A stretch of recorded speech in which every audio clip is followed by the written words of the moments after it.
जिस खबर पर हमारा माइक ऑन है, एक बयान जिस पर पाकिस्तान में डर बैठ गया है। दिल्ली धमाकों के बाद army chief general Upendra Dwivedi का बहुत बड़ा बयान सामने आया।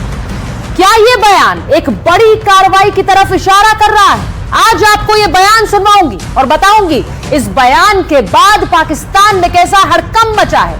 आज इस खबर पर हमारा माइक ऑन है। दूसरी खबर जिस पर हमारा माइक ऑन है, फरीदाबाद की अल फलाह यूनिवर्सिटी जो आतंकी डॉक्टरों का गढ़ बनी हुई थी, इस यूनिवर्सिटी पर अब बड़े एक्शन की खबर आ रही है। अल फलाह यूनिवर्सिटी पर क्या बुलडोजर चलने वाला है? आज भी यहां पर दिल्ली और यूपी पुलिस की यूनिट्स पहुंची थी। इस जांच के बाद क्या अब एक बड़ा फैसला होने वाला है? आज इस पर भी हमारा माइक ऑन है। इसी के साथ साथ आज मोस्ट वांटेड आतंकी मसूद अजहर के जिहादी कबूलनामे पर भी हमारा माइक ऑन होने वाला है। पाकिस्तान में बैठे इस आतंकी का जहर इस बयान के जरिए सामने आ गया है। यह आतंकी खुद को एलॉन मस्क और मार्क जुकरबर्ग से ज्यादा रईस बता रहा है इस बयान में, और अपनी इस दौलत को जिहाद में लगाने की बात करता है। दिल्ली धमाके के बाद मसूद अजहर का सबसे बड़ा कबूलनामा आज आपको सुनवाने वाली हूं। इसी के साथ साथ आज जिस खबर पर सारे माइक ऑन होने वाले हैं, पाकिस्तान में बैठा आतंकी जिहादी का कबूलनामा दे रहा है, लेकिन भारत में बैठे नेता आतंकियों को कवर फायर देने में लगे हुए हैं। अपने देश के माहौल को जहरीला बताने वाले ये नेता अपनी जहरीली जुबान पर कब लगाम लगाएंगे? महबूबा मुफ्ती कह रही है कि जो पत्थरबाजी करते थे वही अब फिदायीन बन गए। देश के जहरीले माहौल ने इन्हें आतंकी बना दिया।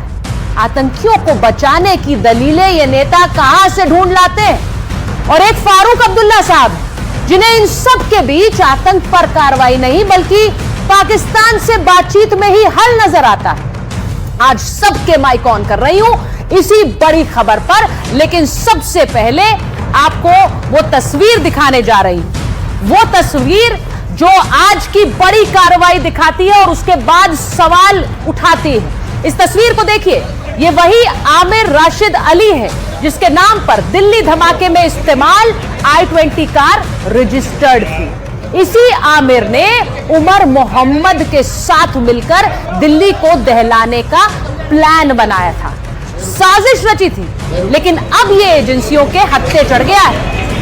एनआईए ने दिल्ली धमाके की जांच करते हुए इसे दिल्ली से गिरफ्तार कर लिया है। तस्वीर देखिए इसकी। इसे पटियाला हाउस कोर्ट में आज पेश किया गया, जहां से एनआईए को इसकी 10 दिन की रिमांड मिल गई, जो बहुत अहम है, क्योंकि अभी कई ऐसे सवाल हैं जिन्हें लेकर एनआईए इससे पूछताछ करेगी। तो एक तरफ आमिर राज उगलेगा, तो दूसरी तरफ हरियाणा में उमर मोहम्मद के घर पर भी जांच जारी है। ये वही घर है जहां उमर किराए पर रहता था। आज हरियाणा डॉग स्क्वाड की टीम इसी घर पर पहुंची, जहां से कई सबूत जुटाए गए। जांच तो अल फलाह यूनिवर्सिटी में भी जारी है। जी हां, उसकी भी तस्वीर आपको दिखाती हूं, क्योंकि व्हाइट कॉलर टेरर के तार इसी यूनिवर्सिटी से जुड़ रहे हैं। बार बार इसी यूनिवर्सिटी का नाम सामने आ रहा है, और यही वजह है कि दिल्ली पुलिस हो या फिर यूपी पुलिस लगातार इस यूनिवर्सिटी की जांच में जुटी हुई है। अब कई एंगल से जांच की जा रही है, वो आपको बताती हूं। सवाल सबसे बड़ा ये उठ रहा है कि अल फलाह यूनिवर्सिटी पर क्या बुलडोजर चलने वाला है? इस यूनिवर्सिटी पर शिकंजा कस गया है। यूनिवर्सिटी सवालों के घेरे में है। जमीन को लेकर अतिक्रमण का केस यहां पर चल रहा है। अब यूनिवर्सिटी की जो जमीन की पैमाइश है वो भी हो चुकी है। फरीदाबाद क्राइम ब्रांच ने इसकी जांच शुरू कर दी। धोखाधड़ी और जालसाजी के मामले में इस पर पहले से ही 2 एफआईआर दर्ज हैं। अब यूनिवर्सिटी जो चेयरमैन है उनको दिल्ली पुलिस ने समन भी भेज दिया। एक नहीं 2 समन भेजे हैं। वहीं इस चेयरमैन जवाद अहमद से जल्द पूछताछ भी संभव है। इससे पहले चेयरमैन के भाई हमूद सिद्दीकी की भी गिरफ्तारी हो चुकी है। अब बिना मंजूरी लिए निर्माण यहां पर जारी रखा गया, इसको लेकर सवाल पूछे जा रहे हैं। जांच पूरी होने के बाद क्या बड़ा एक्शन होगा? एक तरफ जहां एक्शन जारी, आपको यह बताऊं, ये जो तस्वीर आप देख रहे हैं, क्या यहां बुलडोजर चल सकता है? अल फलाह यूनिवर्सिटी पर क्या बुलडोजर एक्शन होगा? मैंने आपको बताया आज ही दिल्ली और यूपी पुलिस की 2 यूनिट यहां पहुंची भी थी, तो जांच लगातार जारी है। वहीं दूसरी तरफ जहां यहां एक्शन जारी है, तो दूसरी तरफ सीमा पार बैठे आतंकी मसूद अजहर का एक बड़ा जिहादी कबूलनामा भी सामने आ गया। उसके पास हथियार खरीदने के लिए पैसों की कमी नहीं, और यही वजह है कि वो खुद को टेस्ला के एलोन मस्क और मेटा के मार्क जुकरबर्ग से भी रईस बता रहा है। मसूद का यह कबूलनामा बताता है कि भारत के खिलाफ एक जंग लगातार छेड़ी गई, और इसीलिए एक बयान आज पूरे पाकिस्तान को सुनना चाहिए। भारत के army chief general Upendra Dwivedi का यह बयान एक बड़ी कार्रवाई की ओर इशारा कर रहा है। क्या कह रहे हैं भारत के आर्मी चीफ, आपको बताते हैं। आतंकवाद को लेकर आर्मी चीफ की पाकिस्तान को 2 टूक है। उन्होंने कहा कि जो आतंकवाद को बढ़ावा देगा हम उसको जवाब जरूर देंगे। दिल्ली धमाके के बाद ऑपरेशन सिंदूर का जिक्र भी आर्मी चीफ ने किया। उन्होंने कहा कि ऑपरेशन सिंदूर तो सिर्फ एक ट्रेलर था, आगे के लिए पूरी तैयारी हमने करके रखी है। पाकिस्तान मौका देगा तो जवाब और कड़ा होगा। अब ऐसे समय में इस बयान का मतलब क्या है, आप खुद समझिए। क्या दिल्ली धमाके का जवाब देने की तैयारी हो रही है? इसीलिए मैंने कहा इस बयान से हड़कंप पाकिस्तान में होगा। पाकिस्तान को हम जवाब दे देंगे, और दिया भी है, ये उन्होंने कहा।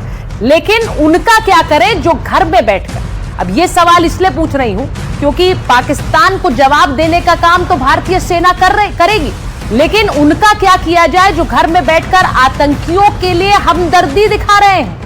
महबूबा मुफ्ती को आप देख रहे हैं, वो कह रही है कि जो युवा पहले पत्थर उठाते थे वो अब आतंकवादी बन गए।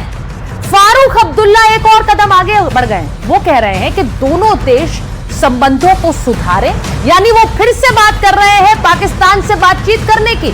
अब इन बयानों से देश को फायदा नहीं होगा, इनसे केवल आतंकवाद को शह मिलेगी, इसमें कोई शक किसी को नहीं होना चाहिए। ये नेता कान खोलकर सुन ले कि देश ऐसे बयानों को बर्दाश्त नहीं करेगा।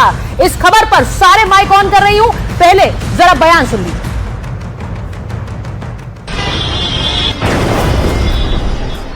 लाल किले के आगे कार ब्लास्ट करने वाले आतंकी डॉक्टर उमर मोहम्मद की मदद के आरोपी आमिर रशीद अली को दिल्ली की अदालत में पेश किया गया।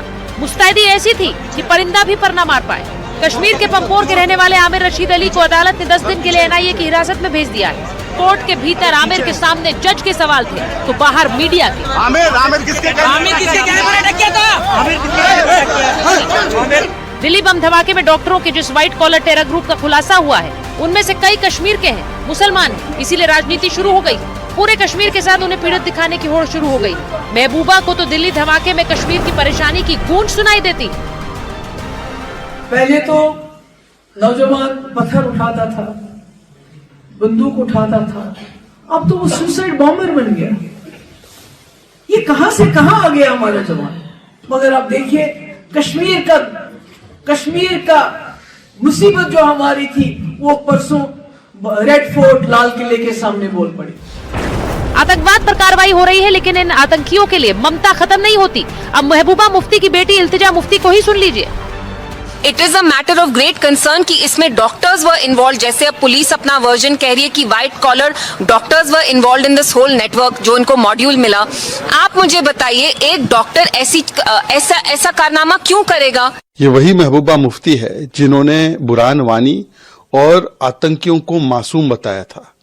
बार बार इस प्रकार की बातें ये इकोसिस्टम करता है। एक तो डॉक्टर्स ऑफ टेरर हमने देखा है, ये स्पिन डॉक्टर्स ऑफ टेरर है, जिनका पूरा काम केवल इतना है कि अपीजमेंट और तुष्टिकरण के नाम पर आतंकवाद को भी रैशनलाइज, लेजिटिमाइज, मेनस्ट्रीम और जस्टिफाई करना। बीजेपी ने महबूबा मुफ्ती को जवाब दिया, लेकिन फारूक अब्दुल्ला तो पहले से पाकिस्तान से बातचीत बढ़ाने की बात करते रहे। अब कह रहे हैं कि डॉक्टर आतंकवादी क्यों बने, ये सरकार को बताना चाहिए। कश्मीरी पे उंगलियां उठाई जा रही हैं। अब कब तक हम लोगों को इसका देना पड़ेगा? कब तक? जो जिम्मेवार है उनसे पूछे, क्यों इन डॉक्टरों को ऐसा क्या हुआ कि इन लोगों को यह रास्ता इख्तियार करना पड़ा? क्या वजह थी? सियासी दलों को क्या इस दिल्ली धमाके में अपने लिए मौका नजर आता है? वरना कांग्रेस के नेता हुसैन दहलवी ये क्यों कहेंगे कि सरकार कश्मीर के नौजवानों पर जुल्म करती है। बीजेपी ने भी जवाब दिया, आतंक के भरोसे जिन्होंने सत्ता चलाई वो अब आतंकवादी के प्रवक्ता बने घूम रहे हैं। मुफ्ती जी जो बोले हैं वो बिल्कुल बराबर है। कहाँ न कहाँ कश्मीर में जो अन्याय हो रहा है, लेकिन मेरा कहना ऐसा है कि सरकार ने इस तरह से एक समाज के खिलाफ हमेशा वातावरण करना बिल्कुल गलत बात है। आज देश में आतंकवाद हो या अलगाववाद हो, अगर कहीं पर भी सर उठाने की कोशिश करता है तो उसके सर को कुचला जाता है। तो हो सकता है कि कुछ लोग जो लोग कि आतंकवाद और अलगाववाद के जरिए सत्ता और सियासत की सीढ़ियां चढ़ते रहे, उनको पसंद नहीं आ रहा हो। क्या दिल्ली धमाकों ने कुछ राजनेताओं को अपनी सियासत चमकाने का मौका दे दिया है? महबूबा मुफ्ती हो, फारूक अब्दुल्ला या फिर कांग्रेस के नेता हुसैन दहलवी, ये आतंकवादियों के पाले में क्यों खड़े हो गए? आज सीधा सवाल पूछ रहे हैं कि माहौल जहरीला है या फिर इनकी जुबान जहरीली? क्या ऐसे बयानों से देश को नहीं सिर्फ आतंकवादियों को फायदा नहीं होगा?